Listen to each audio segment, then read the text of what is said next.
Baahubali the conclusion కోసం దాదాపు film lovers అంతా వెయిటింగ్ చేస్తున్నారు. మొన్న మధ్య ప్రభాస్ పుట్టినరోజున బాహుబలి 2 లుక్ అంటే కొత్త సంగతులు చెప్పిస్తారని అందరూ వెయిట్ చేస్తే జస్ట్ ఓ లుక్ తో సరిపెట్టేశారు రాజమౌళి. కానీ ఆ రోజున బాహుబలి వర్చువల్ రియాలిటీ ఎక్స్పీరియన్స్ అనే టెక్నాలజీ ఆధారిత అప్డేట్ ఇస్తే ఇప్పుడు అదేంటో తెలియని చాలా మందికి అర్థం కాలేదు. కానీ ఇప్పుడు ఆ ఎక్స్పీరియన్స్ ను కళ్లకు కట్టాడు జక్కన్న.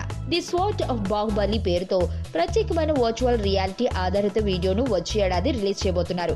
ఈ వీడియోను మీడియా వ్యక్తులకు హైదరాబాద్ లోని నిన్న మార్నింగ్ చూపించారు. ఈ విఆర్ టీజర్ ను చూసిన మీడియా జనాలకు మైండ్ బ్లాక్ అయిపోయింది. రిఫ్ట్ హార్డ్వేర్ విఆర్ ఇంజిన్స్ తో రూపొందించిన ఈ వర్చువల్ రియాలిటీ టీజర్ ను అదర్హో అనడం చాలా చిన్న మాట. అసలు విషయం ఏంటంటే వచ్చే ఏడాది కానీ the sword of Baahubali VR video బయటకు వచ్చే ఛాన్స్ లేదు. ఇప్పటి వరకు విఆర్ టెక్నాలజీతో ప్రపంచవ్యాప్తంగా రూపొందించిన వీడియోలో the sword of Baahubali top లో నిలుస్తుందనే టాక్ ఉంది. వచ్చే ఏడాది ప్రారంభం నుంచి దేశవ్యాప్తంగా పలు నగరాల్లో ఈ విఆర్ టీజర్ ను ప్రదర్శించేందుకు బాహుబలి టీం రెడీ అవుతుంది.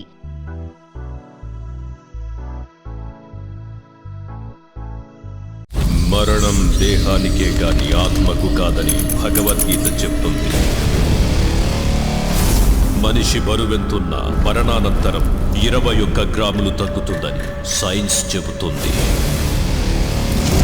అంటే ఆ 21 గ్రామ్స్ బరువు